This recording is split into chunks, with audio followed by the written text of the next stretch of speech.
E aí, pessoas, tudo tranquilo? Tudo bacana? Tudo bacaninho onde vocês estão aí nesse mundão de Deus? Bom dia, boa tarde, boa noite, onde vocês estiverem nesse Brasilzão aí de cidades infinitas. Tudo tranquilo? Tudo na mais perfeita maravilha? Onde vocês estiverem aí em São Paulo, Rio de Janeiro, Belém do Pará, né, no Pará, no Espírito Santo, no Mato Grosso, no Goiás, em Brasília, nas cidades satélites de Brasília, né, onde o nosso conteúdo chegar, onde a nossa imagem chegar. Muito obrigado por você estar aí nesse Brasilzão, né, do Nordeste, do Centro-Oeste, do Sul, do Sudeste, onde você estiver nesse Brasilzão, no Norte, né. Muito obrigado, nos rincões mais distantes onde o nosso conteúdo chegar. Muito obrigado mesmo. Você está mais uma vez no canal Paulo Darma 1970, consumindo, pegando o nosso conteúdo aqui do canal, tranquilo, beleza? Agradecendo também a Deus, porque nosso Senhor e Salvador Jesus Cristo, nosso Deus que morreu na cruz para nos libertar dos pecados, nosso Senhor e Salvador Jesus Cristo, que é o caminho, a verdade e a vida sempre. Que o nosso Senhor e Salvador Jesus Cristo nos abençoe, nos dê aqui o discernimento, nos dê aqui a força para a gente poder continuar aqui falando e nos dá aqui sabedoria também para dizer coisas realmente pertinentes, que é importante sempre. Agradeço sempre ao nosso Senhor e Salvador Jesus Cristo por tudo. Que Deus nos livre do mal, que Deus nos dê sempre anjos ao nosso redor, para que a gente consiga aí sempre nos libertar e nos livrar de todo o pecado. Que Deus nos perdoe, que o Senhor, nosso Senhor e Salvador Jesus Cristo nos livre do mal e do pecado. É o que eu peço, sempre agradeço em nome do Senhor Jesus. Amém. Beleza? Tranquilo? Voltamos. Seguinte, cara, curta o vídeo. Se inscrevam no canal, tá aqui o meu Instagram, @paulodarma1970. Curta o vídeo, se inscreva no canal, comente, compartilhe, passe esse vídeo adiante para que outras pessoas tenham acesso ao canal Paulo Darma e conheçam também, né? Para que o YouTube também ache e encontre que ele tem relevância, que ele tem importância. Se você também quiser ajudar o canal, 988-290-76791, o Pix do canal Paulo Darma 1970, é a chave, né? Chave Pix. Se você quiser contribuir com qualquer quantia que esteja no seu coração, esse aqui é o Pix 988-290-76791, beleza? Tranquilo? A gente vai só ali um tempo de tomar uma água e voltar aqui em 10 segundos, quando passar aqui os letreiros do canal, a gente volta aqui em 10 segundinhos, mas sai daí que eu vou estar te esperando, beleza? Tranquilo? Valeu, até já, obrigado.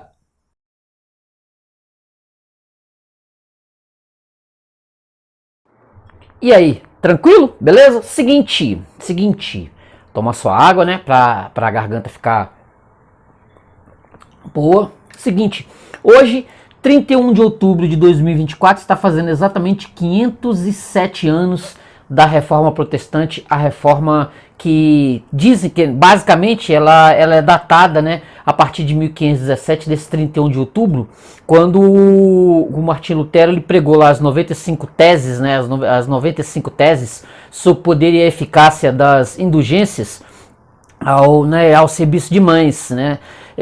As teses debatiam e criticavam as indulgências, tudo aquilo que a Igreja Católica estava fazendo com relação ao próprio cristianismo.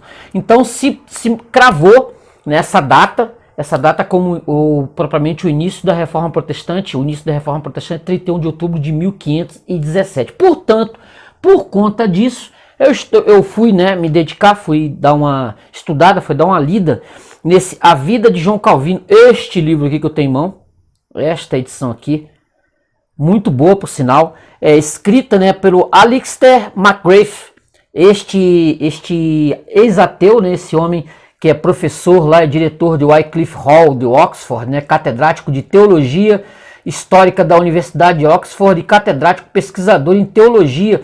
Ele escreveu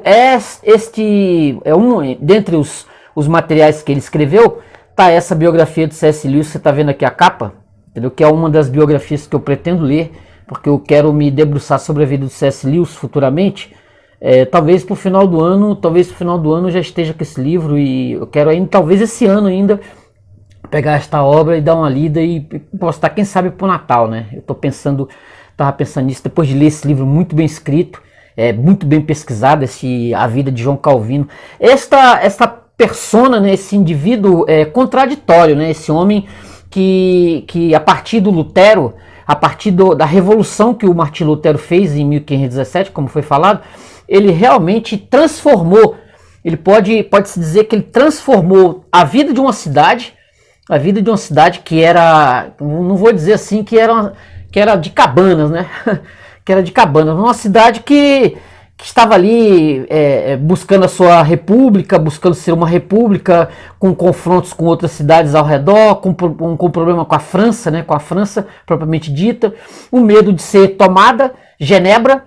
Ele vai para lá a partir de 1536 e depois de expulso ele volta em 1541 para só sair só praticamente só depois de morto, né? Só depois de morto, depois que morreu em 1563, 64, ele vai justamente destrinchar a existência desse homem, embora aqui no próprio início do livro ele vai colocar que difícil você pegar alguma coisa do Calvino, do nascimento dele até o fato dele estar em Genebra, por volta de 1536.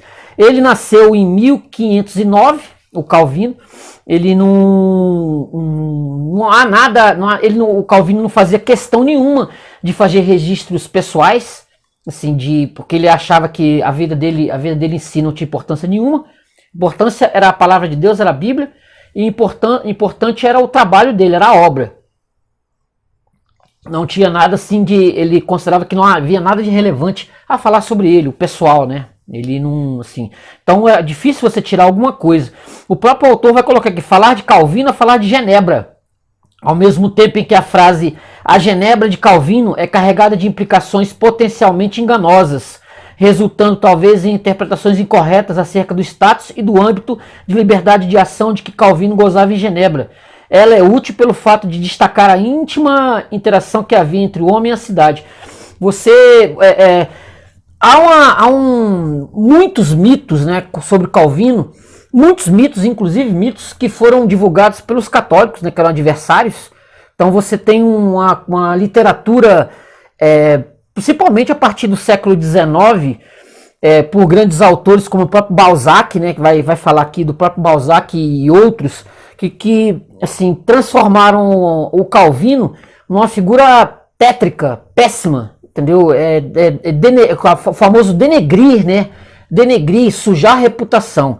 Então muitos autores de âmbito católico, eles estavam aí para denegrir o indivíduo, inclusive brasileiros mesmo, né? Eu tive acesso a textos, por exemplo, do próprio Olavo de Carvalho, católico, né? Do próprio Olavo de Carvalho, católico. Essa rixa, pelo que o próprio Calvino, né, e o próprio Martinho Lutero, o Nietzsche mesmo tem textos e frases para denegrir a obra calvinista, e tanto do Martinho Lutero também, para dizer que o Martinho Lutero era um bandido, vagabundo, e por aí vai. O próprio Olavo, nesse diário aqui, tem passagens aqui que ele vai falar, assim, eu entendo, inclusive o próprio Olavo vai dizer que teologia não serve para nada, que o importante é a senhorinha que vai lá com a sua fé na igreja católica rezar o texto, dizendo ele que mais importante do que a teologia é rezar o terço. É uma visão bem católica, né, desse ponto, que obviamente eu não concordo. E eu também peguei materiais, inclusive, que eu postei já no canal, né, desse livro aqui, desse romancista brasileiro, né, Assis Brasil. Ele fantasia encontros do Calvino com o tal do Villegagnon, que eu fiz esse livro aqui no canal, se vocês quiserem procurar, vai ter, né, Villegagnon, Paixão e Guerra na Guanabara. Você vai ter essa, como eu vou dizer, você vai ter essa ficção, né? Você vai ter essa ficção sobre o Calvino, para relevar a importância dele no século XVI e o que veio, né, século XVII e depois. Quer dizer, o que você vai ter aqui no livro é justamente falar, destrinchar. O autor, como é um historiador, ele vai destrinchar a vida do indivíduo, mesmo as referências, né, que nós percebemos que ele coloca aqui entre 1509 e 1536, não existe praticamente nada. Ele vai dizer assim que possivelmente ele estudou chegou a estudar em algumas universidades, né, o College de Montaigu. Ele vai falar aqui, ó, inclusive vai mostrar aqui as ruas, né, de Paris, onde era esse colégio. Possivelmente, né, o pai era classe média, o para a classe média, colocou em boas escolas para estudar, e aí ele vai tendo esses parâmetros, né, para você entender como foi a linha de estudos de Calvino em Paris, entendeu? Como foi, né? Porque o pai de Calvino o enviou para a universidade, ó, com base nas listas de matrícula do século XV da Universidade de Avignon, já que Verger foi capaz de demonstrar que a grande maioria dos estudantes durante esse período vinham de famílias burguesas emergentes ou aristocráticas. Isso é porque o Calvino praticamente não falou nada. Assim, como todo mundo gosta de falar de si, né? Todo mundo gosta de contar as suas histórias, suas aventuras, o que fez, deixou de fazer. O Calvino, ele literalmente não era desse tipo você não vai encontrar diários do Calvino, você não vai encontrar textos que ele faça referência a si mesmo. Os estudos dele, você vai encontrar inclusive nas Institutas, né? Nas Institutas, que também tem vídeo no canal. Você vai ver ele dando uma geral na Bíblia, na Palavra de Deus. Nada sobre ele. Ou, não vou falar sobre o que eu fiz. Então, dificilmente você vai encontrar algo que faça referência a ele, né? É um enigma para muitos historiadores. Então, quando você não tem nada, se cria.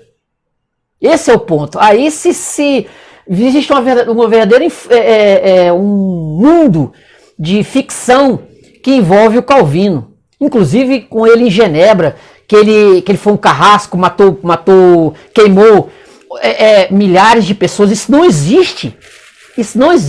É ficção, entendeu? O que se falou, o que os adversários falaram do Calvino são coisas assim absurdas.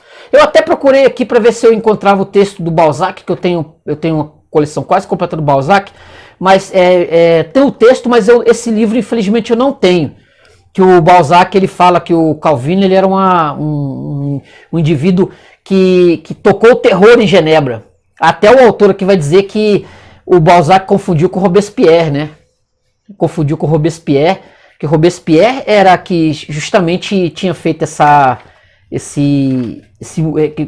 o Reino do Terror de 1792 na França. Quer dizer, a gênese de um enigma. Sugerir que Calvino representa algo como um enigma histórico pode, à primeira vista, parecer absurdo. Não sabemos mais a seu respeito do que sobre várias outras figuras do século XVI. Antes de iniciar a análise histórica e a reconstituição da incrível carreira de Calvino, porém é relevante atentarmos para o fato de que sabemos muito menos sobre ele, particularmente sobre o seu período inicial, que é justamente entre 1509 do nascimento até cerca de 1530. Praticamente nada. Você tem vestígios da passagem de Calvino sobre Paris, como estava aquele ambiente das universidades, como estava lá o governo, aquela luta, né, entre protestantes e católicos de início, entendeu? Você não sabia, a França, principalmente Paris, não sabia para onde ia, qual era o caminho, né, a seguir, as dúvidas do rei à época, entendeu? Na verdade, mais de um historiador sugeriu a existência de paralelos entre Calvino e Lenin, alegando que os dois possuíam um grau extraordinário de visão teórica e aptidão organizacional.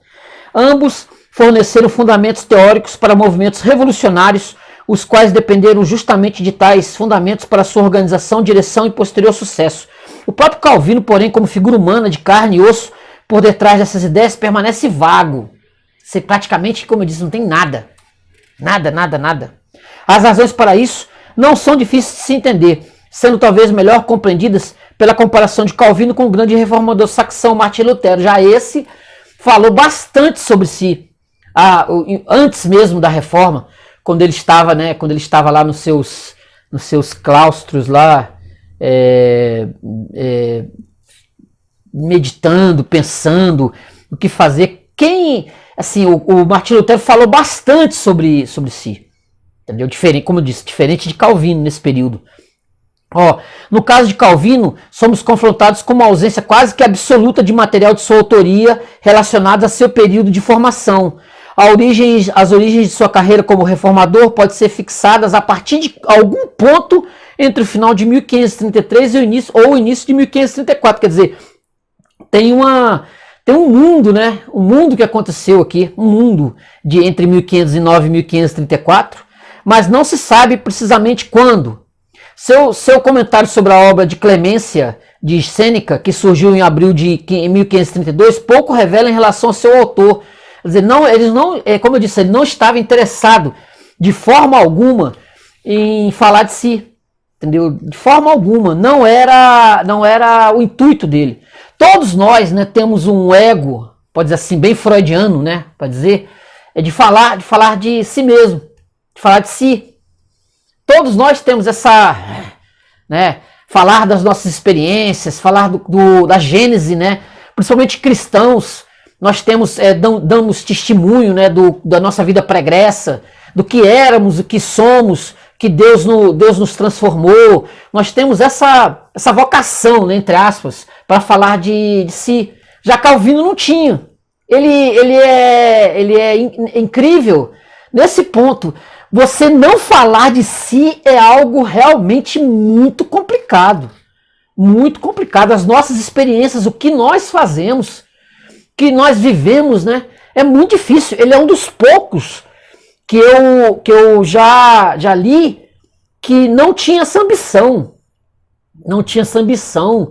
Todos gostam de falar das suas experiências de vida, do que nos levou àquilo. Entendeu? Você pode pegar aí biografias aí para todo lado. Todos 100% vão falar, vão contar suas histórias, vão contar por que chegou ali. Todos. Calvino não. Ele não relatava quase nada. Você vai ter muita de qual é da vida dele, porque ele escreveu muitas cartas quando ele estava em Genebra. Ele tinha essa vocação para escritor de cartas, então ele tinha um universo de pessoas que ele conhecia. Então ele vai relatar não questões particulares. Por exemplo, Calvino, eu lendo a biografia, eu achei ele muito similar ao apóstolo Paulo, entendeu? A conversão, né, a própria conversão do Calvino, a própria conversão, porque ele achava, ele dizia, ele mesmo se considerava que tinha semelhanças com o apóstolo Paulo, mesmo não relatando como se converteu, como passou acreditou de católico para protestante reformado. Quer dizer, ele fica assim bem subentendido que ele tinha o apóstolo Paulo como uma figura da qual ele se comparava, da qual ele tinha comparação. Talvez eu não vou chegar ao ponto de dizer que o Calvino ele era um perseguidor de protestantes, né, reformados. Não vou chegar a esse grau, mas ele escrevia muitas cartas, assim como o apóstolo Paulo escreveu cartas pra caramba. O seu pensamento está muito nas cartas, né, muito nas correspondências. Inclusive eu vi bastante disso aqui, nesse Calvino e a Influência do Seu Pensamento, né, essa obra aqui, ó, que eu também tenho no canal. Essa obra, tá vendo? Este material aqui. Ele trocou correspondências, inclusive até tem correspondências aqui deste livro aqui, tem correspondências com homens que estavam aqui na costa do Brasil, no Rio de Janeiro, em 1555. Ele trocava correspondências com homens que estavam aqui no Brasil formação, né, de 1536, na época do Villegagnon, como eu falei antes. Ele era um homem que trocava muita correspondência, e justamente por essa correspondência, é aí que você tira algumas nuances do seu pensamento, ou assim, algumas coisas sobre ele. Mas como eu disse, entre 1539 e 1533, não há nada. Não possuímos nenhuma declaração sequer do próprio Calvino com referência a qual faculdade ele frequentou anteriormente a Montaigu, se é que na verdade ele frequentou alguma. As primeiras biografias sugerem claramente que sua primeira conexão em Paris foi com Montaigu. A referência a um período em Sainte-Barbe ou La Marche seguido por uma mudança para Montaigne, é difícil de explicar diante das regras da Universidade de Paris da forma como a conhecemos. Contudo, Calvino efetivamente se refere de forma explícita a Cordier como seu professor durante seu período em Paris, sem ligá-lo especificamente a qualquer faculdade. Sabemos que Cordier trabalhava como pedagogo em cerca de meia dúzia de colleges de plein exercice, em suas memórias pessoais sobre seu período em Paris, publicadas em 6 de fevereiro de 1564, em outras palavras, antes da morte de Calvino e das posteriores biografias de Beza e Coladon. Cordier relacionou essas faculdades incluindo Reims, Lisieux e Navarre, assim como Lamarche e Sainte-Barbe. Essas associações múltiplas de professores a várias escolas não eram incomuns em Paris.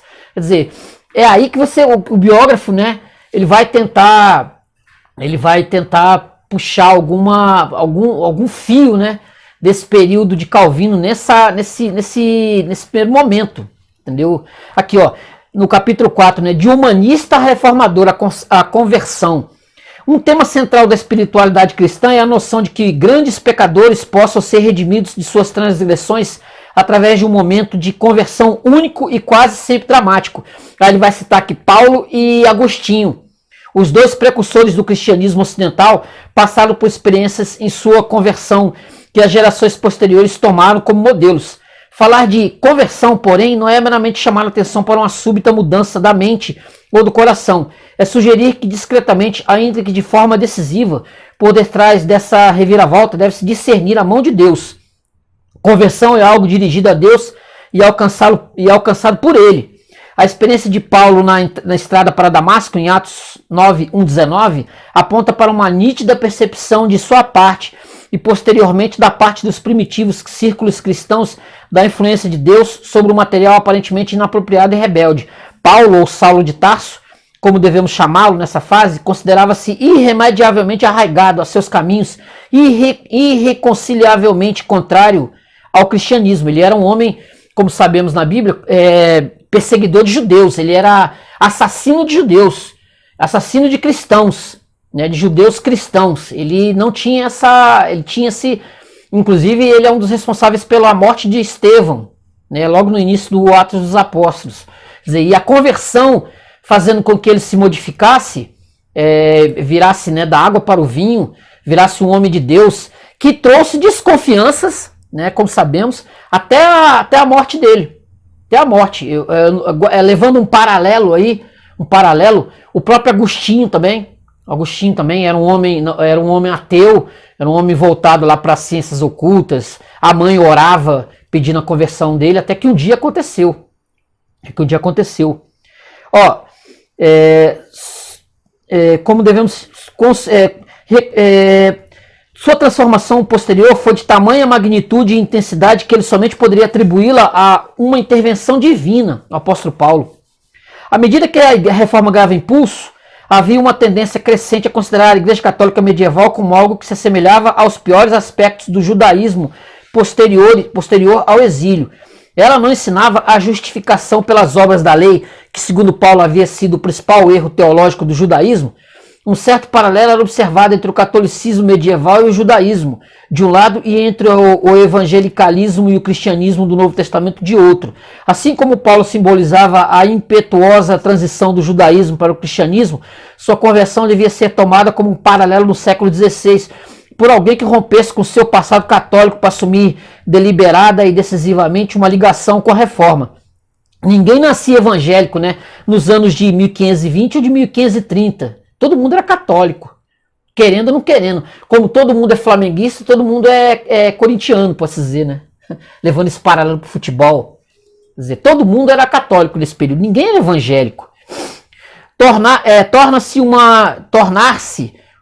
envolvia uma decisão consciente de romper com o passado, equivalente-se àquilo que havia sido experimentado pelos judeus convertidos ao cristianismo no seu período inicial. O próprio Lutero, né? O próprio Lutero.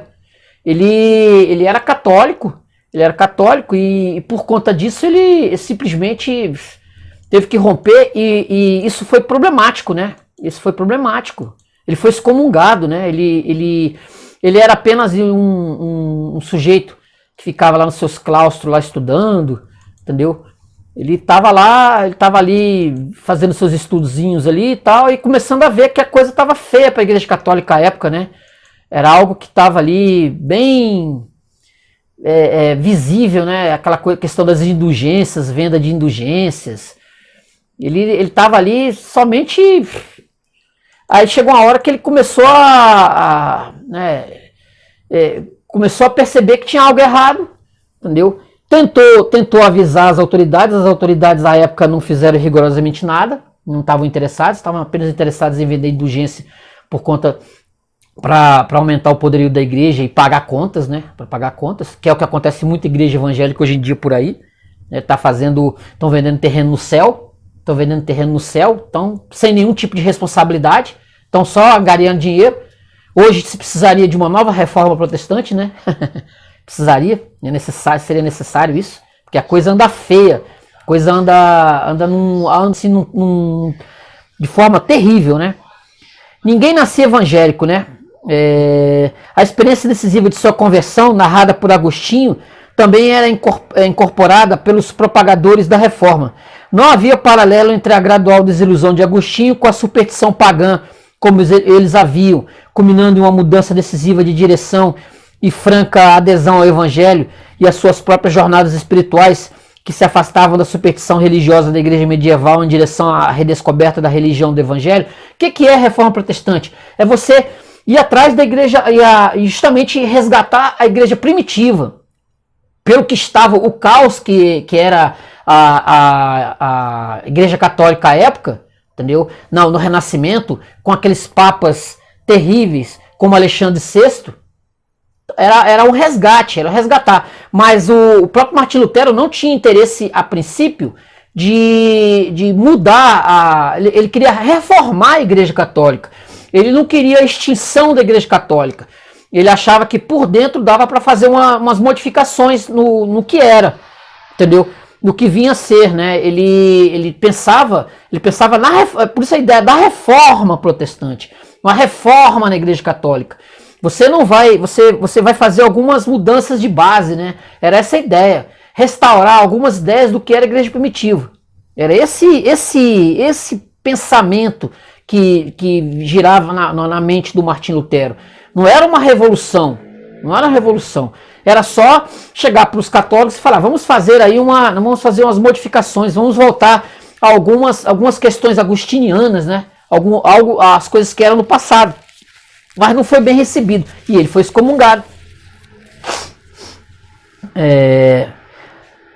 O termo conversão era então bastante carregado de nuances e apelos implícitos a acontecimentos vitais e a padrões normativos da história cristã.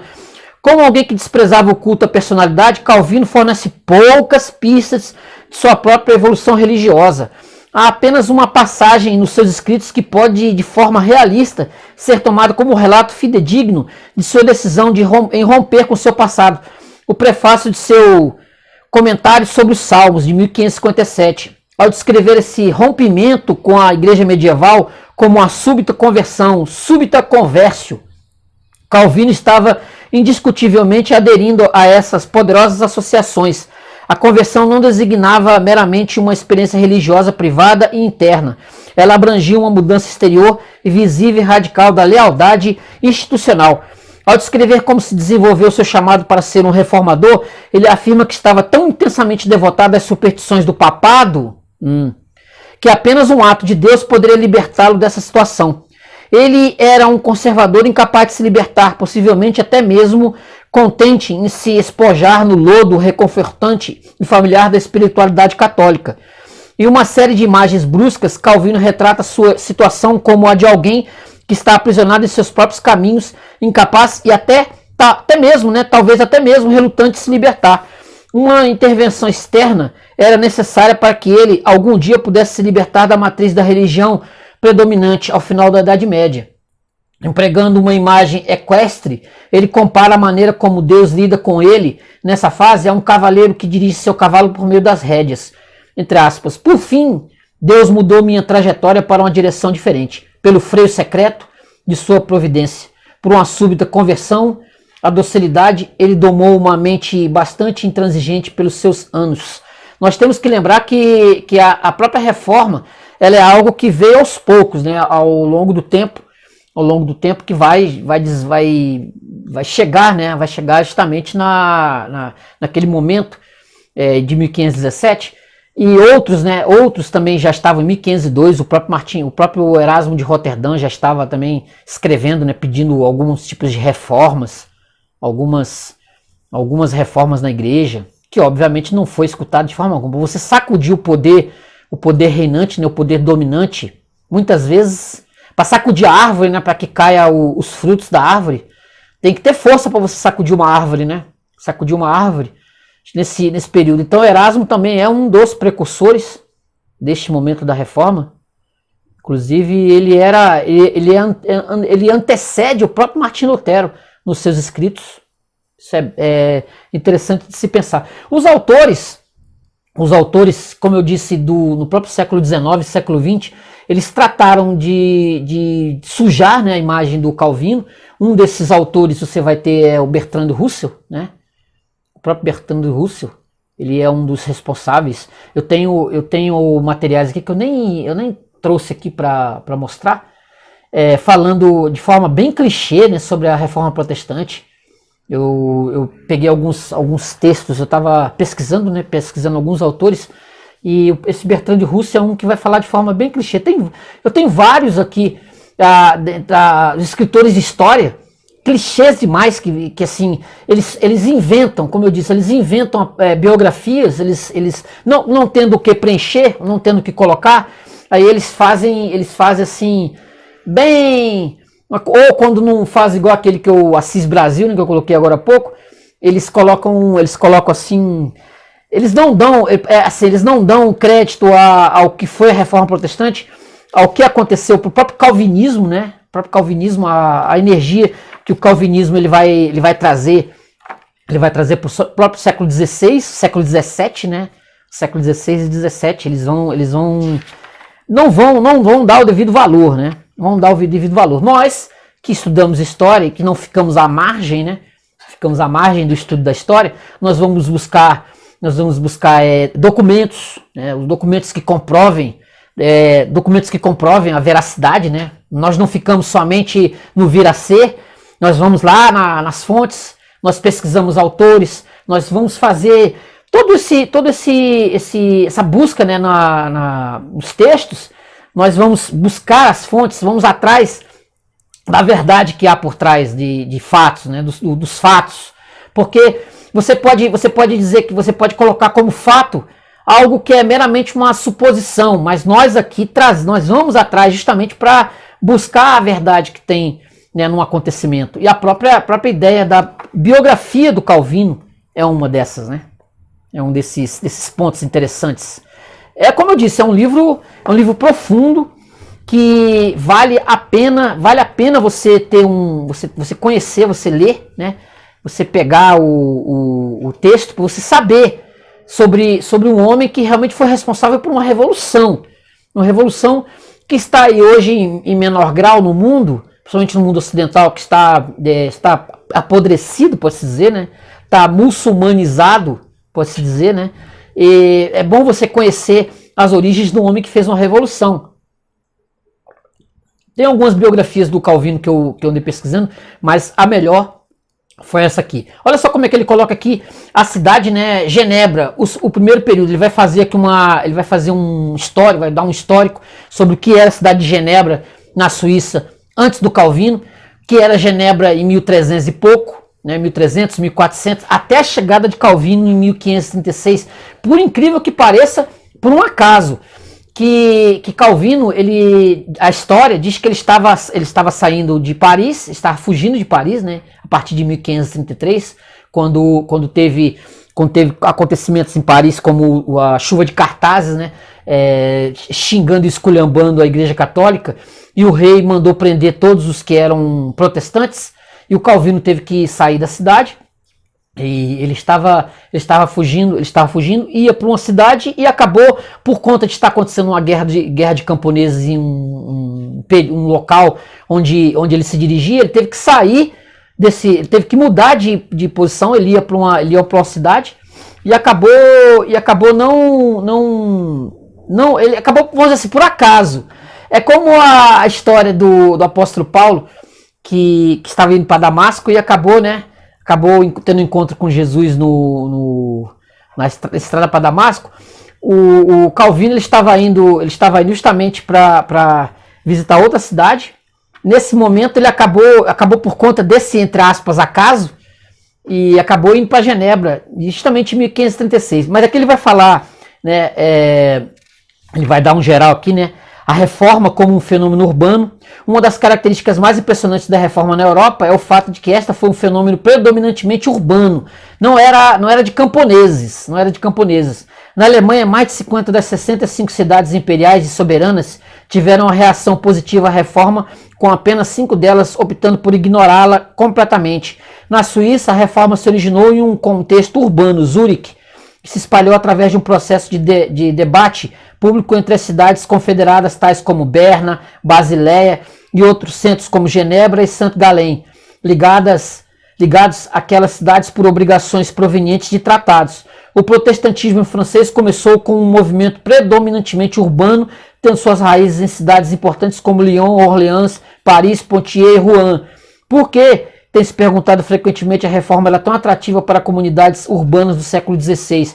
Ele vai contar que a reforma protestante, ela, a princípio, ela era algo voltado para urbano, era algo para mentes mais intelectualizadas, educadas. As pessoas que viviam nas zonas rurais, elas eram mais ligadas ao catolicismo, por conta de muitas delas não saberem ler. Então você era uma religião de livros. A reforma protestante, ela é algo voltado para quem lia, para quem estudava, para quem pegava a partir de 1536 a própria Institutas do João Calvino.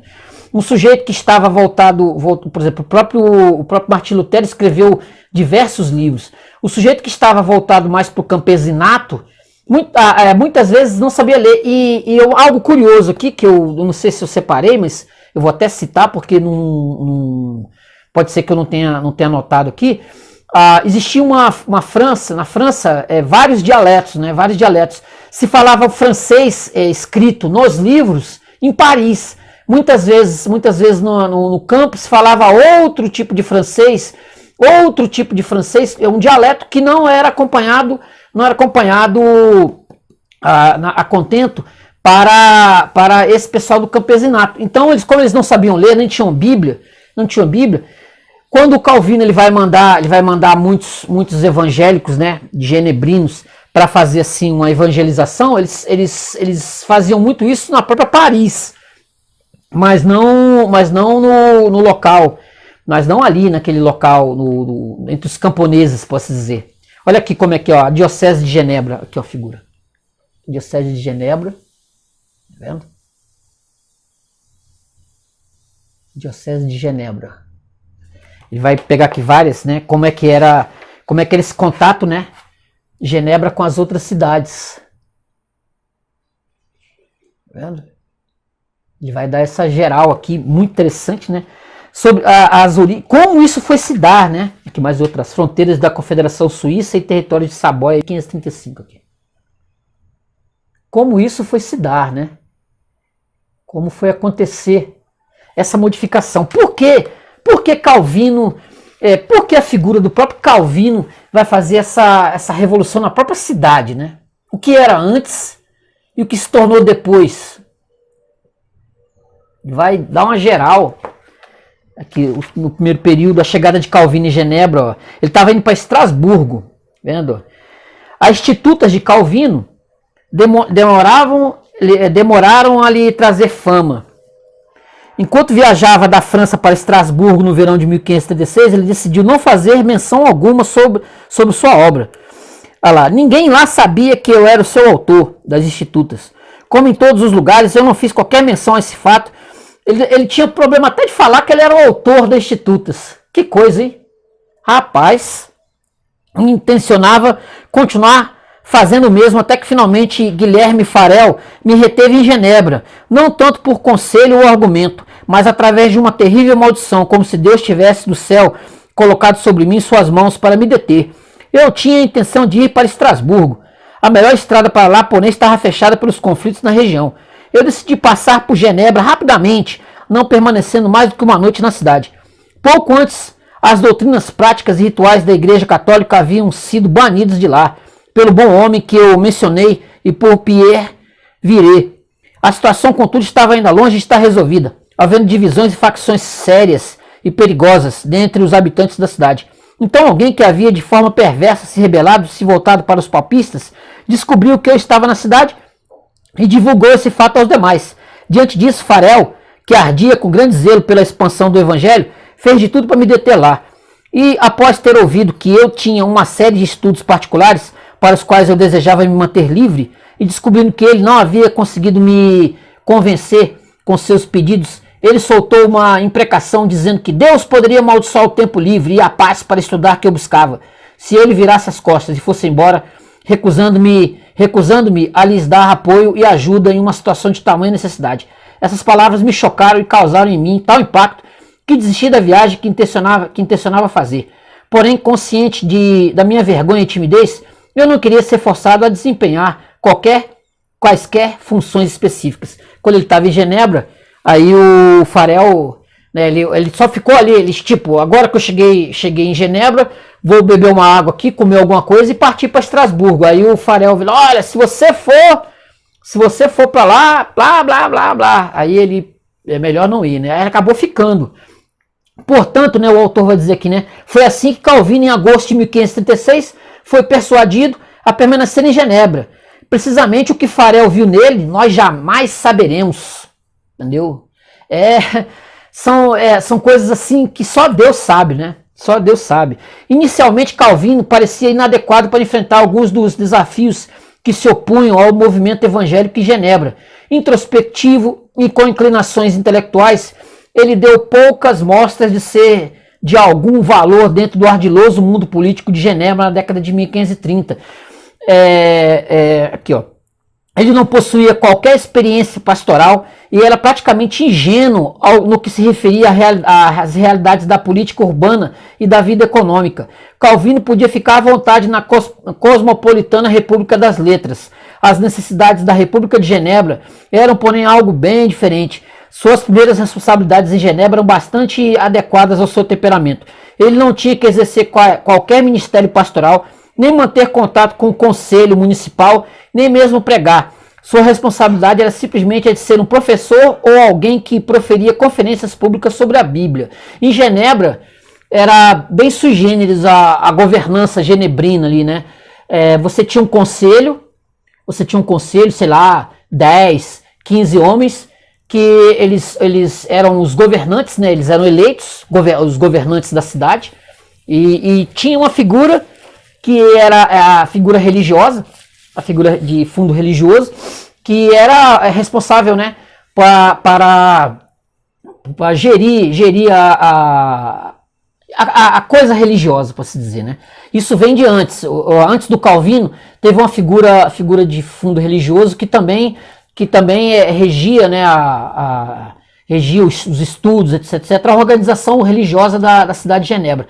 Assim como nós vemos em muitas igrejas reformadas, você tem um conselho, você tem um pastor, né? Você tem um pastor ou presbítero, que ele não manda. Essa ideia que se tem sobre o Calvino, uma ideia muito errada, né? Colocada, como eu tinha dito, pelos escritores, pelos historiadores aí ao longo do tempo. Calvino, ele não era o ditador da cidade. Calvino, ele não podia mandar, assim, ele não fazia o que ele queria. Tinha um conselho que aprovava ou não o que ele fazia. Ele não saía aos trancos e barrancos fazendo o que ele queria. Não era assim que funcionava. Essa visão deturpada sobre o que era Genebra e sobre o que era o trabalho de Calvino, a governança do Calvino, vem muito dos mitos, né, da criação desses homens aí, que ao longo do tempo queriam denegrir a imagem do sujeito e colocavam o Calvino como se fosse um ditador, como se fosse o Robespierre, como eu falei, né? Ele mandava pouco, ele mandava ali no trabalho dele. E ele nem era apto, ele nem tinha essa aptidão para governança, que muitos ao longo do tempo tiveram. Ele era um homem voltado para os estudos. E ele tinha um conselho, né? Ele tinha um conselho que vigiava com lupa. E era uma guerra de poderes que havia ali. Como há sempre em todos os locais. Entendeu? Essa ideia da república, do rei, né? Da governança, do homem que manda. Vamos pegar como exemplo o Brasil, onde aqui o presidente da república ele manda muito, dependendo de qual lado, né? Qual lado do esteio ideológico você está, ele manda muito e ele tem quem apoia esse conselho, entre aspas, né? Que seria aí a divisão dos três poderes, que o apoia. E aí vou dizer assim, o presidente manda para a Câmara dos Deputados e a Câmara dos Deputados aí ela só assina embaixo. O Calvino ele teve isso só. Ele teve um apoio, um bom apoio desse conselho só a partir de 1555. Ele teve esse apoio, pode-se dizer. Antes disso, não. Antes disso, ele simplesmente era com muito custo e muita luta para que as coisas realmente funcionassem. Até 1555, ele praticamente não teve apoio. Assim, as primeiras semanas de Calvino em Genebra foram monótonas. Entretanto, ele logo alcançou a fama. Os exércitos de Berna, que pouco antes, naquele mesmo ano, haviam ocupado Lausanne, desejavam agora consolidar seu poder sobre o novo território, convertendo sua população ao movimento evangélico. O meio mais usado para isso era através da organização de um debate público, feito no idioma local. Sem perda de tempo, os líderes de Berna planejaram tal debate para as duas principais semanas de outubro de 1536. Em Lausanne, porém, falava-se o francês, tornando-se assim difícil para que os representantes de Berna, que falavam o alemão, apresentassem sua defesa de forma convincente. O Conselho Municipal de Berna, Messieurs de Berna, como eles ficariam conhecidos nas atas do Conselho de Genebra, convidaram Farel e Viré para defender a reforma. Então decidiram levar Calvino consigo. Aí, 10 artigos foram apresentados para o debate. E aí, em outubro de 1536, né, os artigos aqui definem de um modo geral os principais pontos da reforma. Apesar de terem sido confrontados por representantes locais do clero católico, Farel e Viré acharam o debate difícil. Em 5 de outubro, Calvino interveio finalmente. Ele reverteu o ritmo do debate. Um orador católico sugeriu que os evangélicos menosprezavam os doutrinadores cristãos dos primeiros 5 séculos, considerando que eles não tinham qualquer autoridade em matéria de doutrina. Parece que o período durante o qual Calvino se dedicou ao estudo desses doutrinadores em Saint-Onge marcou sua vida para sempre. Levantando-se, Calvino declarou que aquilo não era de forma alguma verdade. Os evangélicos não só respeitavam mais esses doutrinadores do que seus oponentes católicos, como também os conheciam melhor. Citando uma incrível série de referências a seus escritos, incluindo sua localização, aparentemente tudo de memória, Calvino praticamente destruiu a credibilidade de seus oponentes. Cipriano é citado ao pé da letra, entre aspas, no segundo livro de suas epístolas, a terceira epístola. Crisóstomo é citado ainda com maior detalhe, a 21ª homilia, mais ou menos em sua metade. Os efeitos dramáticos dessa intervenção foi considerável e proporcionou ao grupo evangélico uma vantagem ainda maior do que aquela de que ele já gozava. O autor vai dizer aqui que muitos disso aí, como o pessoal não conhecia, né, ele pode ter dado uma miguelada. Ele pode ter dado uma migué. Assim, não sei o que, as fontes. Como ninguém foi procurar, né? Como ninguém foi procurar nos textos, aí você joga o verde para colher maduro. Nesse ponto, né? Aí ele vai se consolidar no poder, né? Aqui, como Byron observa em Hints for Horace, é difícil atribuir um novo interesse a uma história contada pela segunda vez. A história das tribulações pelas quais Calvino passou durante seu segundo período em Genebra tem sido contadas por vezes e tão bem que haverá pouca utilidade em repeti-la. Os mitos que se referem a esse período abundam, refletindo a profunda aversão através da qual Calvino era visto por muitos do século XIX e XX. Pode-se ser interessante observar alguns deles para demonstrar quão profundamente o mito do grande ditador de Genebra está embutido nos relatos históricos e religiosos populares. Como devemos enfatizar por toda essa obra, quando esse mito não é uma completa invenção, ele representa uma grave distorção dos fatos históricos. Em La Comédie Humaine, né, a Comédia Humana do Balzac, nos informa que imediatamente a partir do retorno de Calvino a Genebra em 1541, quando ele tinha sido expulso por conta de brigas com o conselho, ele vai passar um tempo em Estrasburgo, até 1541, estava bem lá, mas aí eles sentiram necessidade, não, a gente precisa do Calvino, aí pediram, volta para cá, que a gente vai te dar algumas benesses aqui, não sei o quê, mas ele estava bem em Estrasburgo, mas ele acaba voltando em 41. Aí aqui o Balzac, né? As execuções começaram e Calvino organizou seu terrorismo religioso. Onde, gente? Onde que tá isso? Em que local tá isso? Talvez Balzac, ao exercitar sua considerável licença poética, tenha confundido Calvino com Robespierre.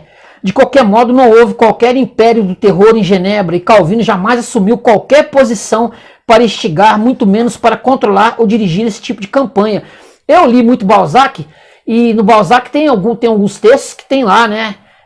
Tem lá referências ao Calvino e são assim terríveis. Desde seu retorno até sua morte, houve apenas uma execução em Genebra, motivada por uma ofensa religiosa. O envolvimento de Calvino nesse período foi, como veremos, um tanto quanto periférico. Aqui, mais recentemente, buscando desacreditar Calvino, Aldous Huxley declara sem qualquer base documental que, durante o período do governo teocrático de Calvino em Genebra, uma criança foi publicamente decapitada por haver se aventurado a agredir seus pais.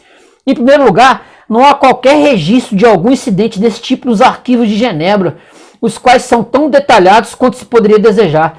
Em segundo lugar, não há qualquer fundamento nos códigos civil e criminal de Genebra que pudesse, em tese, justificar tal procedimento, muito menos tal penalidade tão severa. Em terceiro lugar, o conteúdo e a execução dos códigos civil e criminal de Genebra não tinham qualquer relação com Calvino, quer dizer, ele não tinha nada a ver com o Código Civil.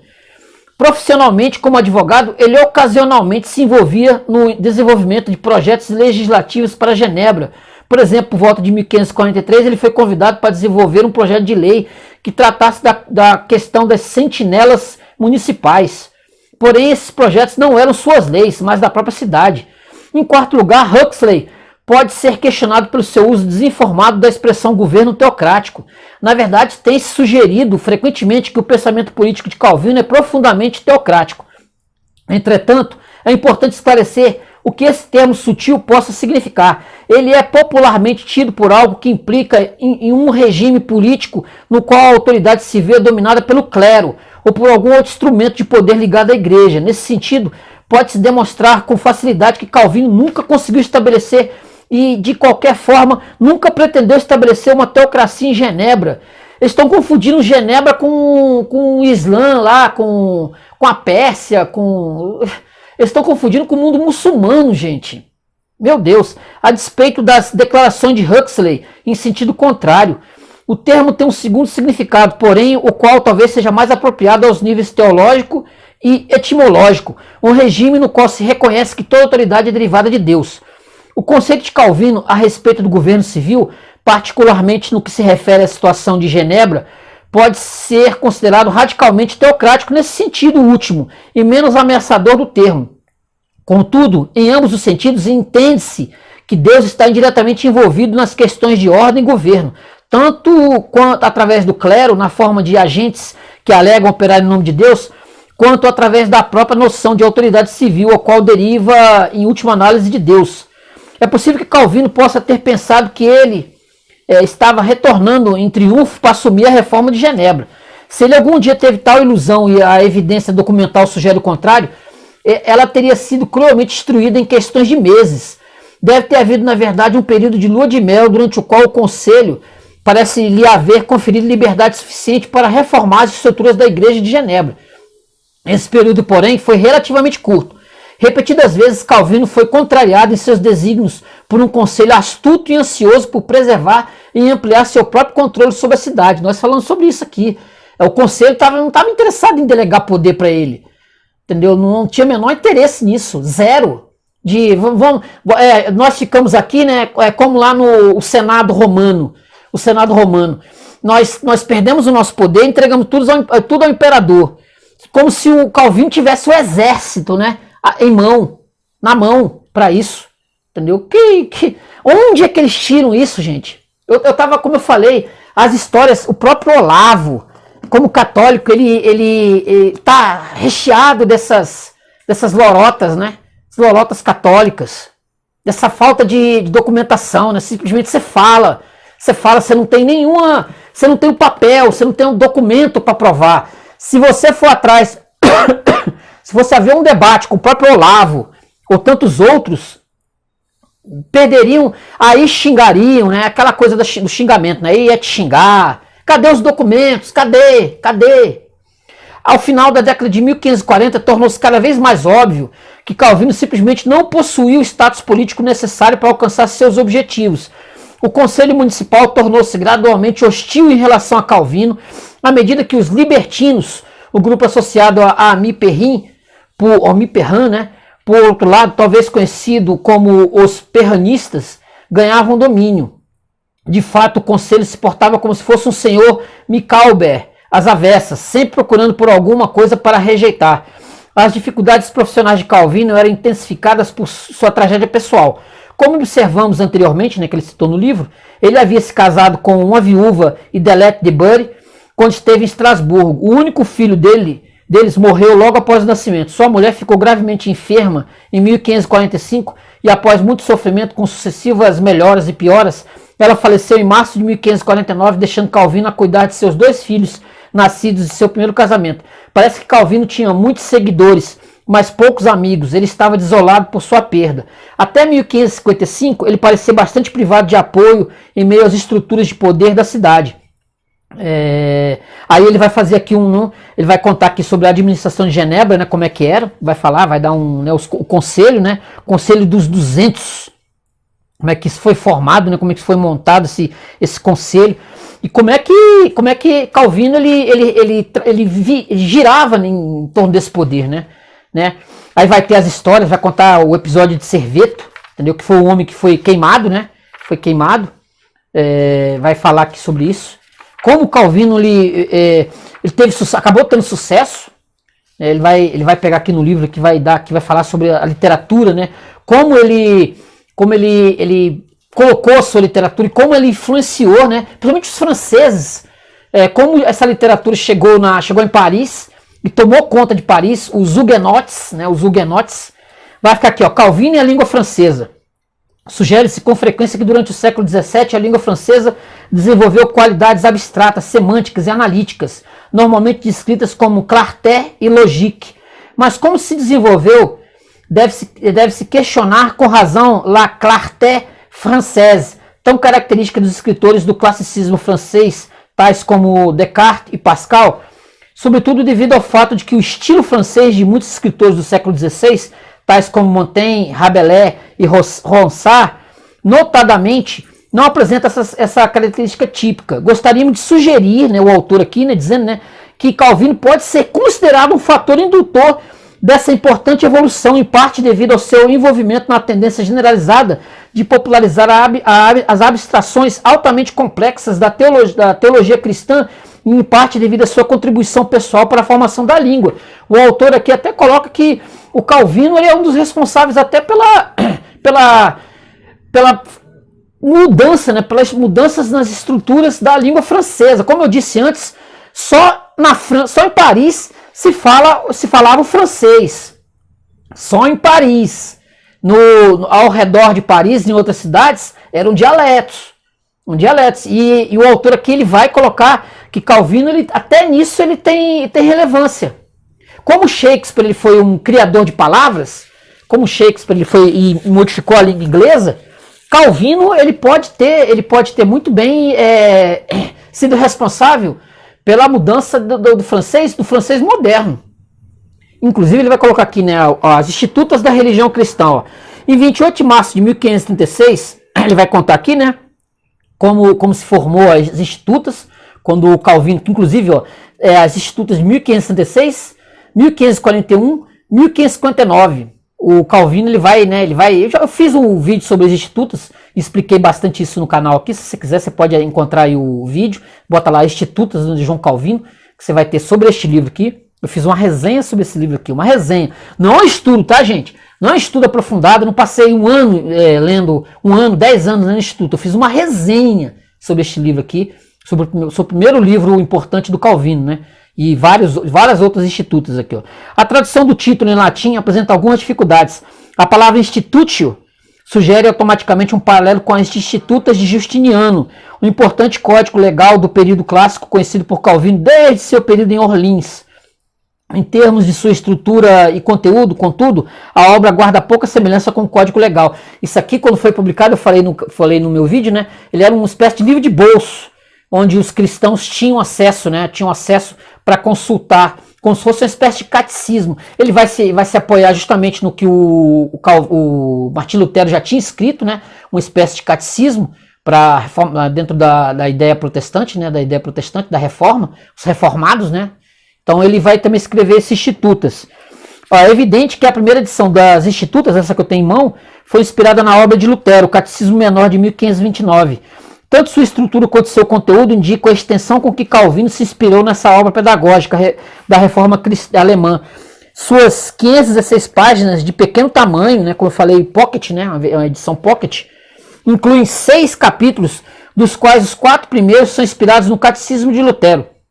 Calvino, porém, é capaz de se engajar em discussões mais detalhadas sobre os temas do que Lutero, pelo fato de que sua obra não é um catecismo, o qual deve ser memorizado de cabeça.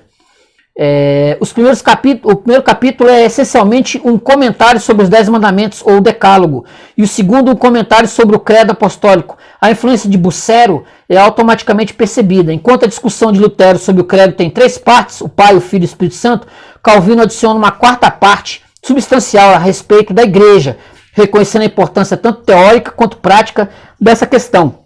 Após explicações sobre a lei, a fé, a oração e os sacramentos, Calvino inclui 2 capítulos de natureza mais polêmica, que tratam dos falsos sacramentos e da liberdade de um cristão. A segunda edição das Institutas data do período em que Calvino viveu em Estrasburgo. Publicado em latim em 1539, o volume representa o triplo da primeira edição de 1536, possuindo 17 capítulos em vez de 6. Os 2 capítulos de abertura tratam agora do conhecimento de Deus e da natureza humana. Foi incluído um material adicional sobre a doutrina da Trindade, a relação entre o Antigo e o Novo Testamento, a penitência, a justificação pela fé, a natureza e a relação entre a providência e a predestinação e sobre a natureza da vida cristã. Embora a obra conserve grande parte do material da edição anterior, é evidente que o seu caráter e seu status foram modificados. Esta não é mais uma cartilha ou um manual. Está em via de ser uma declaração definitiva sobre a natureza da fé cristã, comparável à Suma Teológica de Tomás de Aquino. Meu objetivo nessa obra, escreveu Calvino, é o de preparar e treinar estudantes de teologia para o estudo da Palavra de Deus, de modo que eles tenham fácil acesso à mesma e sejam capazes de prosseguir nesse estudo sem quaisquer obstáculos. Resumindo, a obra pretende ser um guia para as Escrituras, funcionando como um livro de referência e um comentário sobre seus significados, por vezes complexos e intrincados. Aí vai ter outras, né? A de 1541, nós vamos ter, né, uma posterior edição em latim que surgiu em 1543, com a respectiva tradução em 1545, aumentada agora para 21 capítulos. Vamos ter, né, uma outra versão para o francês em 1551. São edições pra caramba. E nós vamos ter, em 1559, a definitiva, né? A edição definitiva. Que eu também vou até deixar. Se eu não postar a foto aqui, tá, gente? Foi porque eu comi mosca. Mas eu vou botar a foto dela aqui. Eu também falei sobre ela no vídeo que eu fiz, tá? Vou deixar aqui do lado dela aqui a foto dessa edição, que é a que mais você encontra aí para comprar, tanto para comprar online quanto comprar também nas livrarias, tá? Essa edição definitiva que eu tive em mão. Olha só aqui, ó, edições das Institutas da Religião Cristã de Calvino até 1600. Olha aqui, ó. Olha aqui a lista. Era a obra mais lida no século XVI, uma das obras mais lidas no século XVI. Você tinha que ter uma edição dessa em mão, né? Justamente porque os católicos se desesperaram, né? Com esse tipo de. Aí eles tinham o Tomás de Aquino com a Suma Teológica. Mas assim, quem é que lia Suma Teológica no século XVI, né? Nem os católicos estavam lendo. Nem o Olavo de Carvalho, que fica falando de Suma Teológica, ele diz que teologia não é importante é o terço. Ele vai dizer ali naquele diário ali, que o importante é ter o terço em mão, não é importante saber teologia, não é importante nem ler a Bíblia. É assim, algo que eu fico assim, estarrecido. Porque o sujeito ele considera estudos de filosofia, lê até o Islã, lê até os textos islâmicos, mas a Bíblia não é importante. Não é importante ter teologia, não é importante ler a Bíblia, nada disso, né? Não, mas é importante você ler o Corão. Então o Corão você pode, o Corão ou os escritores do Corão você destrincha, né? Mas a Bíblia em si não é importante ler, né? Importante é ter o terço. Ai, né? Aqui, então até 1599, todas as em língua, latim, holandês, inglês, todas as línguas estavam aqui, francês, as institutas foram publicadas. É um dos textos mais lidos no século XVI. Ó, uma das características das publicações religiosas do século XX tem sido o aspecto de guias de estudo que se atribui aos best-sellers religiosos, objetivando consolidar seu apelo através da síntese e da ilustração de seu conteúdo. O sucesso da edição de 1559 das Institutas de Calvino provocou o surgimento de um produto similar no mercado editor, o sumário ou compêndio. Mesmo no século XVI, numerosos resumos dessas obras volumosas estavam em circulação, gozando aparentemente de considerável sucesso comercial. Quer dizer, Calvino era um sucesso comercial, entendeu? E quanto mais ele escrevia, mais ele vendia. Aqui, nós temos aqui, ó, a parte do mapa da cidade de Paris, né, de 1552, o Colégio de Montaigu, aqui. Olha aqui. Montaigu, em 1552, aqui, o desenho. Olha aqui, ó. O Francisco I, rei da França, entre 1515 e 47, né, da qual o próprio Calvino fugiu, né, em 1536 de Paris, era esse rei aqui, ó. Olha aqui, ó. Francisco I liderando uma procissão de penitência em 1528 em protesto contra os insultos dos luteranos em Paris. Aqui, ó. Aqui. Caramba, hein? Esse livro, gente, é muito bom, muito bom. Para quem faz estudos, né? Olha o retrato de João Calvino, 1509 e 1564 aqui. A ilustração de Jaime Leão, sob quadro do Archive für Kunst und Geschichte em Berlim. Aqui, ó. Olha o Calvino aqui. As gravuras mais conhecidas, né? As fotos mais conhecidas do Calvino. Esse livro importantíssimo para quem gosta de fazer, né? A outra gravura do Calvino aqui. Para quem faz estudos teológicos, para quem estuda. Ele vai dar um resumo, pode ser assim, um estudo, né? Uma biografia profunda. Aqui. Mais uma aqui, ó. Retrato do líder calvinista francês Gaspard de Coligny, falecido em 1570, nascido em 1519, 72, morreu lá na França, em Paris, em 1572, na noite de São Bartolomeu. Aqui, ó. Assassinado na noite de São Bartolomeu. E esse outro aqui é o Théodore de Beza, outro calvinista, né? O Beza, que inclusive escreveu uma biografia do Calvino logo depois que ele faleceu em 1564. Aqui. Muito bom. Ó, o cristianismo, segundo Calvino, a mensagem.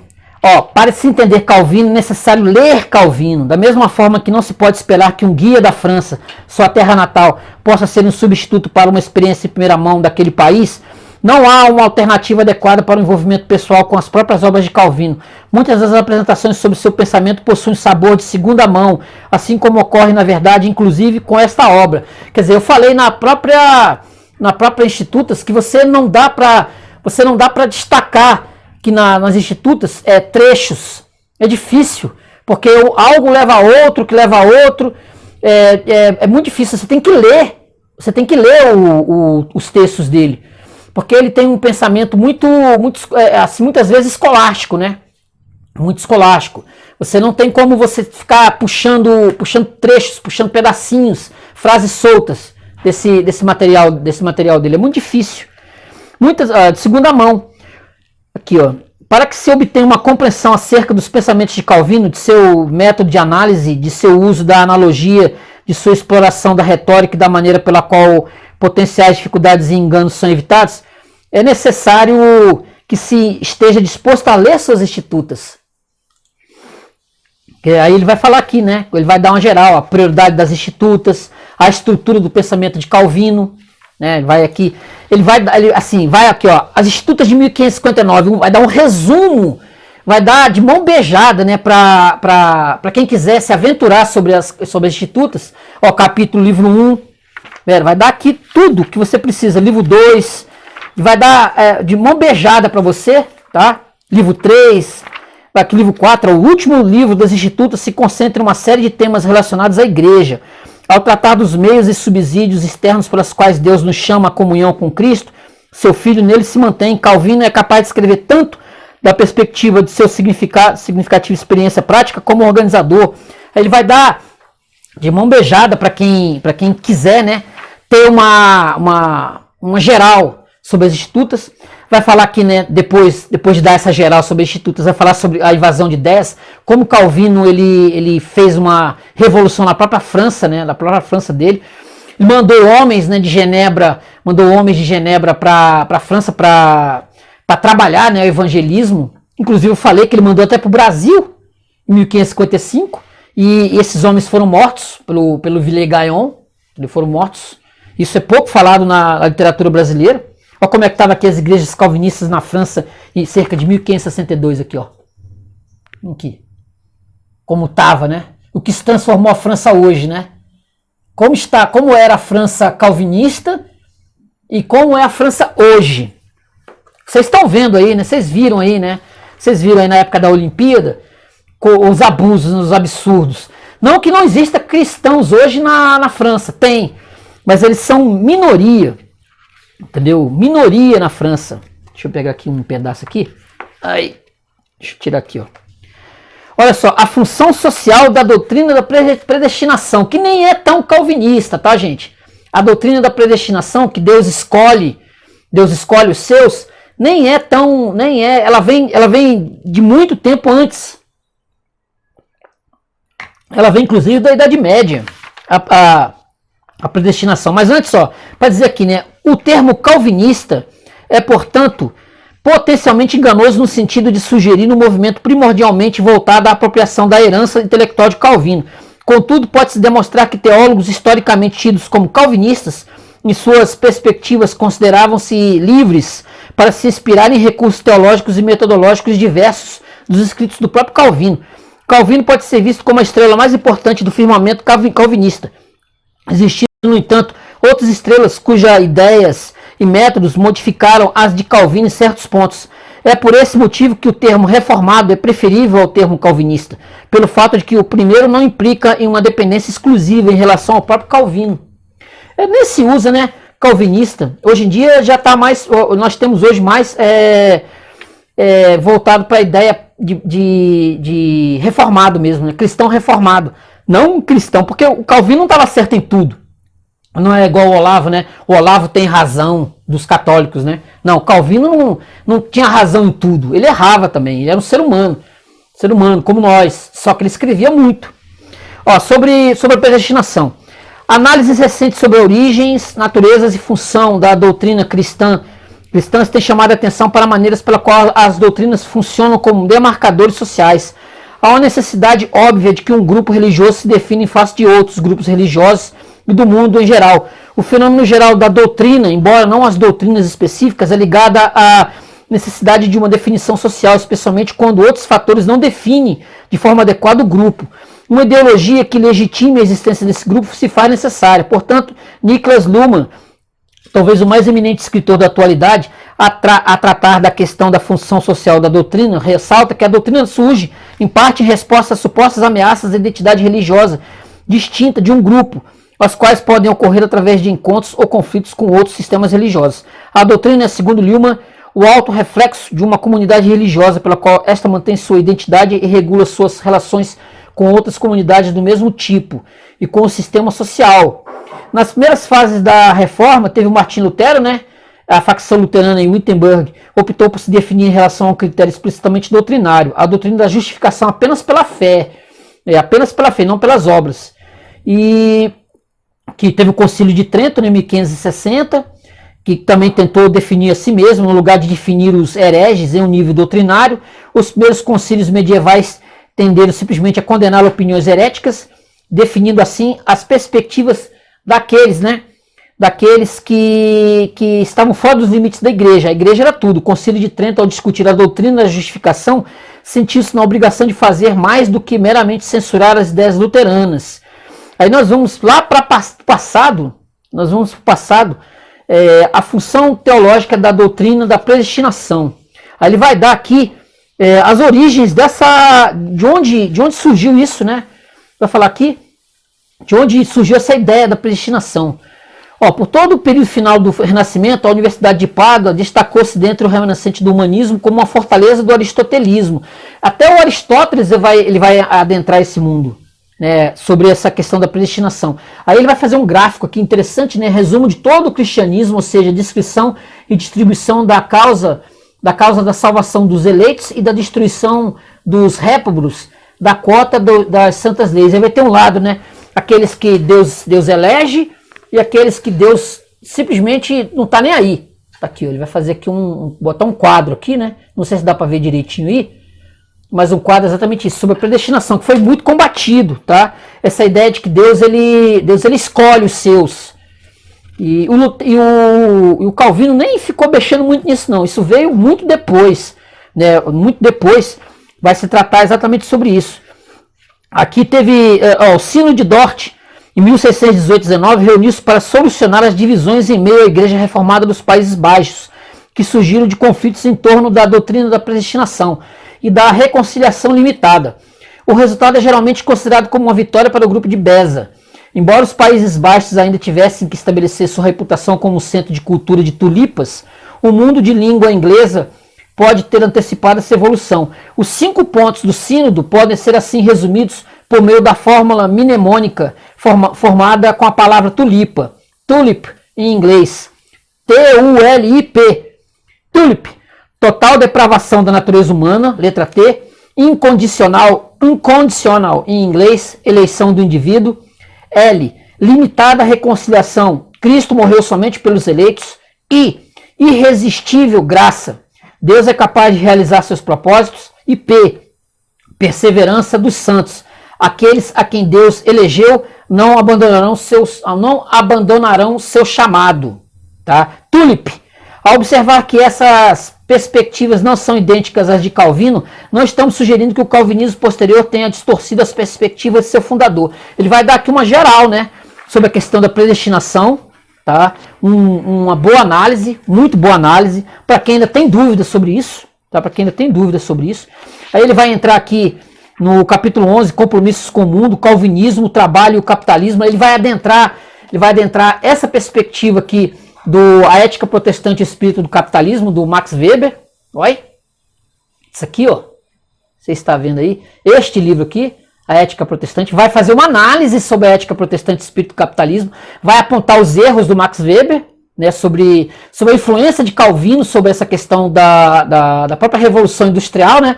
Ele vai dizer, o próprio Max Weber aqui vai colocar que, vamos dizer assim, a reforma industrial, a reforma capitalista, o capitalismo começou com os protestantes em Genebra. Aí ele vai falar que não é bem assim. Em Genebra não tinha tanto capitalismo assim. Não estava tão forte o capitalismo dessa forma. Tinha um capitalismo, foi-se gerar o capitalismo com o passar do tempo, mas não era um capitalismo ainda que aconteceu a partir de 1650 na Inglaterra, né? Nós temos a Revolução Industrial. Mas assim, há pontos. Ele vai mostrar os pontos, né? Vai mostrar os pontos do Max Weber que realmente tem a ver e vai criticar também o que não tinha a ver, né? Assim, o Lutero ele era muitas vezes contra o capitalismo, contra o dinheiro, contra os juros.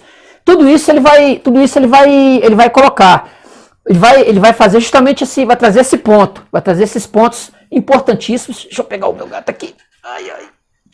Vai trazer esses pontos, né, muito importante para o estudo, para você entender, né? Você vai ler a Ética Protestante e vai compreender isso. Não vai ficar a ver navios, né? Olha aqui, ó. Contudo, deve-se registrar uma nota de cautela. Aqueles que parecem dominar o mundo são comumente aqueles que têm sido por ele dominados. Aqueles cristãos que são considerados bem-sucedidos no mundo são com bastante frequência aqueles que se renderam aos padrões do mundo. A atitude intensamente afirmativa que sustenta a perspectiva calvinista em relação à vida é constantemente vulnerável. O delicado equilíbrio entre a igreja e o mundo pode ser facilmente perturbado, levando à sua separação radical de um lado, e aqui se encontra o maior perigo, a sua fusão de outro. está latente no calvinismo um enfoque puramente profano quanto à vida, pela qual a falha em se manter uma dialética apropriada entre Deus e o mundo leva ao colapso do divino em relação ao secular. As estruturas e valores morais, econômicos, sociais e políticos do calvinismo, embora firmemente fundamentados na teologia, podem com facilidade se separar dessas raízes teológicas e manter uma existência independente. A emancipação dessas estruturas e valores com relação à própria fé, por intermédio de um processo de erosão cultural, é um dos aspectos mais significativos da recepção e assimilação ocidental do calvinismo, especialmente na América do Norte. O próprio Calvino construiu uma sofisticada dialética entre a fé e o mundo, a qual permitiu um espaço para a ação positiva no mundo, ao mesmo tempo que se identificava e prevenia os riscos que isso envolvia. A forma de vida que é mais louvável aos olhos de Deus é aquela que é útil à sociedade. Aí, entre aspas, Calvino, né? Ainda que possamos ter uma grande admiração pelo celibato e a vida filosófica, alienados da vida cotidiana, as pessoas mais adequadas para se liderar junto à igreja quanto à sociedade são aquelas que estão imersas na experiência e na prática de vida da vida cotidiana. Os cristãos são encorajados e até mesmo compelidos a se dedicarem ao mundo e a se comprometerem com ele. Não há espaço no pensamento de Calvino para a atitude monástica medieval em relação à sociedade, que leva à situação na qual os indivíduos renunciavam ao mundo, enquanto as instituições às quais eles serviam afirmavam-no. Está na Institutas. Porém, o cristão, ainda que se envolva nas questões e ansiedades do mundo, deve aprender a se manter a uma distância crítica. A dedicação e o compromisso exterior em relação ao mundo devem ser acompanhadas de um distanciamento interior e do incentivo a uma atitude crítica quanto ao secular. Os cristãos devem se envolver-se ativamente na esfera secular, sem que permitam passivamente serem por elas subjugados. Nós, entre aspas, nós devemos aprender a passar por este mundo como se ele fosse um país estrangeiro, tratando superficialmente as coisas terrenas e deixando de colocar nelas o nosso coração. Com essa atitude, era de se esperar que o calvinismo viesse a desenvolver teorias sobre a sociedade, o capital, a autoridade política que tivessem potencialmente o mesmo calibre e amplitude de seu sistema religioso. Nossa atenção é assim atraída pelo vasto tema calvinismo e capitalismo. Aí ele vai trazer o Max Weber, né? Ele vai justamente trazer o Max Weber nesse ponto, justamente para isso. Vai falar, né, que o Das Kapital, o Capital do Marx, declarou que as origens do capitalismo devem ser situadas no século XVI. O Marx vai dizer que o capitalismo para ele começou no século XVI. Século XVI aonde, né? Amintone Fanfani, dando vazão à sua antipatia intensa, tanto em relação ao protestantismo quanto ao capitalismo, argumentava que o capitalismo medieval era radical e definitivamente anticapitalismo. Aí vai falar aqui, né? No entanto, sugerir que o capitalismo tenha sido uma invenção do protestantismo, ou que seja, de alguma forma devida a esse último, é evidentemente um absurdo. Nem o Max Weber falou isso, né? O Max Weber alegou que o capitalismo existia muito antes da reforma. Isso é histórico, gente. Não foi a reforma protestante que iniciou o capitalismo. Isso é muito pobre, né? Muito pobre. Aí ele vai falar sobre como isso se deu, né? Contudo, deve-se enfatizar que não é estritamente correto retratar Genebra como uma sociedade capitalista no sentido moderno do termo. Se o capitalismo deve ser identificado como sistema de relações econômicas que se desenvolveu na esteira da Revolução Industrial, é difícil falar de Genebra como capitalista. Por exemplo, a principal máxima capitalista do laissez-faire era contestada com vigor pelo Conselho Municipal de Genebra. Nenhuma atividade econômica na cidade era imune ao escrutínio e à intervenção central. Isso pode ser ilustrado pelas consideráveis restrições impostas em todos os níveis sobre os editores Henri e François Etienne. As transações econômicas eram examinadas pelo Conselho Municipal e sujeitas a uma série de severas restrições. O rigoroso controle que o Conselho Municipal exercia sobre cada aspecto da vida de Genebra, moral, econômico e político, inibia severamente o desenvolvimento de uma sociedade plenamente capitalista. O capitalismo do século XVI veio a ser bastante diferente de seu descendente do século XIX. Ainda assim, é o capitalismo. É o capitalismo, entendeu? Como eu falei, é um material vasto, entendeu? Você vai ter aqui toda uma biografia, né, um material que você junta tudo, né? Você tem um verdadeiro estudo, né? Uma verdadeira linha de estudos. Ele ainda vai fechar o livro aqui com apêndice, né? Glossário de termos teológicos históricos, acomodação, agostinianismo, anabatismo, o próprio calvinismo, né? Catecismo, Arminianismo, né? Vai ter aqui, ó, confissões de fé, confessionalismo. Vai ter todo um sistema aqui, cronologia, fabricianismo. Você tem dúvidas, Egnotes.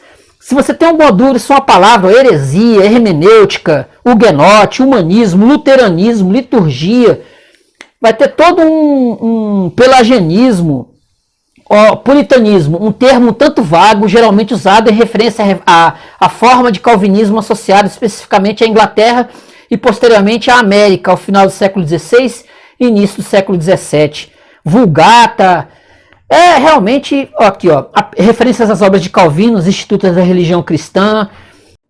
Então, para finalizar então a vida de João Calvino, do Alistair McGrath, esta obra, né, que nós demos uma geral aqui no que foi possível, finalizar exatamente com os últimos momentos, né, do Calvino vivo, né, do Calvino ainda em Genebra, no ano de 1564, que é o ano de falecimento dele. Então eu vou ler aqui no capítulo 10, a Gênese de um Movimento. Vocês podem ver que o autor aqui da biografia, ele fecha o final do Calvino exatamente nesta página aqui. Mas olha só o que nós temos ainda, né? Nós temos ainda de livro aqui. Então vou fechar exatamente nesse ponto, onde o autor aqui, ele dá por encerrada a vida do João Calvino. Olha só aqui, ó. No início da primavera de 1564, era evidente que Calvino estava gravemente enfermo. Sua frequência às reuniões semanais do consistório havia se tornado progressivamente inconstante no inverno de 1563-64, refletindo o declínio de sua saúde. A partir de uma lista de sintomas escritos por Calvino a uma junta médica em Montpellier, naquela época, é possível inferir que ele sofria de sintomas consistentes com enxaqueca, gota, tuberculose, verminose, hemorroidas e síndrome de irritação intestinal. O Calvino escreveu muito justamente por conta de doença, né? Porque ele praticamente não dormia. Então o que ele aproveitava muitas vezes para escrever. A obra dele é imensa, justamente por conta também tem essa influência, né? Justamente das doenças dele, das dores, muitas dores. Então como ele não dormia, ele, em vez de ficar choramingando e reclamando, ele escrevia. Muitos dos livros que vocês podem ter em mãos do Calvino é justamente fruto desse. Ele sempre foi enfermiço, sempre foi um indivíduo enfermiço. Ele pregou pela última vez no púlpito de Saint-Pierre na manhã de domingo do dia 6 de fevereiro. Até abril era evidente que ele não viveria muito. Ele tinha dificuldades respiratórias e sofria de falta de ar. Apesar disso, ele fez um esforço para se despedir dos pastores de Genebra na sexta-feira do dia 28 de abril. O discurso de adieu ao ministro é um documento comovente, às vezes beirando lamentável. Calvino confessou que ele era e sempre havia sido nada mais do que um pobre e tímido acadêmico e que havia sido levado ao serviço do evangelho cristão. Uma parte do documento é de interesse peculiar. No que pode parecer à primeira vista meras divagações, ele relata algumas das várias adversidades que o surpreenderam durante o período em que esteve em Genebra. Pessoas haviam disparado suas espingardas na frente de sua porta e ordenado a seus cachorros que o atacassem. O significado dessa parte do discurso de adeus ainda não foi de todo estimado. Calvino é claramente influenciado pelos registros de sofrimento encontrados nos escritos do período clássico. Ele deve ter conhecido esse gênero literário por meio de duas fontes: as cartas aos Coríntios, no Novo Testamento. Rudolf Bultmann classificou 1 Coríntios 4, 9, 13 e 2 Coríntios 4, 8, 9 e 6, 4, 10 como peristases kalalogen, registro de circunstâncias difíceis, e os escritos dos moralistas clássicos, tal como Sêneca. O sofrimento parece ter sido um elemento integrante do conceito de Calvino sobre vocação, quer dizer, você é vocacionado e tem sofrimento aí no meio, entendeu? Não dá para fugir das intempéries.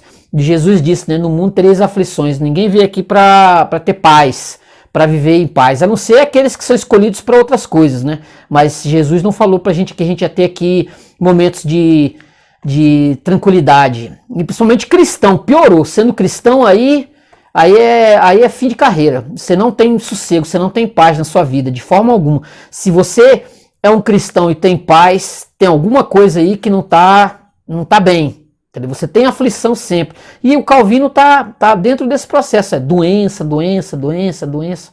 Aqui, ó. Calvino morreu às 8 horas da noite de 27 de maio. A seu pedido, ele foi enterrado em uma cova comum, sem uma lápide na qual constasse o seu nome. Não deveria haver qualquer custo pessoal baseado em sua figura. Qualquer culto pessoal, né, baseado em sua figura em Genebra. Na morte como em vida, Calvino mostrou-se modesto. Contudo, com sua morte, sua influência sobre o mundo demonstrou estar apenas começando. Você pode ir a Genebra, você não vai topar com o túmulo do Calvino, entendeu? Não existe. Morreu, foi enterrado, tipo Mozart, né? Foi enterrado em cova comum e por aí desapareceu. Você não tem registro, você não vai encontrar o túmulo do João Calvino. Então é isso, gente. Fechando essa maravilha, né, que é essa vida de João Calvino, Alistair McGrath, este livro aqui muito bom, uma biografia muito boa, muito esclarecedora, pelo menos para mim, esclarecedora. Ela é da editora Cultura Cristã, tá? Você pode pedir aí pela Amazon, você pode fazer aí seus pedidos aí, você você se encontrar, né, nas livrarias. É um livro que vale muito a pena, E também vale a pena o Institutos da Religião Cristã, né? Nesses 507 anos da Reforma Protestante, é uma boa pedida, né? Que você gosta de estudar teologia, você quer estudar teologia, a Institutas, tem essa Institutas aqui, e tem a outra de 1559, que é uma das mais conhecidas, das mais comuns, né? Que você encontra, inclusive nas bibliotecas você encontra bastante esse material. Mas se você quiser comprar, não é um livro difícil. E tem um vídeo no canal, como eu já falei. Tem um vídeo no canal. 507 anos da Reforma Protestante. O calvinismo aqui com João Calvino, né? Nós temos aqui fechando este vídeo. Beleza, gente? Então curta o vídeo, se inscreva no canal, comente. Hoje eu falei um pouquinho da vida de João Calvino nesses 507 anos da morte do João Calvino, beleza? Então curta o vídeo, se inscreva no canal, comente, compartilhe, passe esse vídeo adiante e que Deus, agradecendo a Deus, né, por mais uma vez nós termos chegado aqui, conseguir chegar a contento, fazer mais um vídeo em nome do nosso Senhor e Salvador Jesus Cristo, sempre, que é o caminho, a verdade e a vida, beleza, gente? Então curta o vídeo, se inscreva no canal, comente, a gente volta semana que vem, se Deus quiser. Valeu, obrigado, até logo a todos, até já, hein? Semana que vem já tem outro vídeo, valeu, tchau.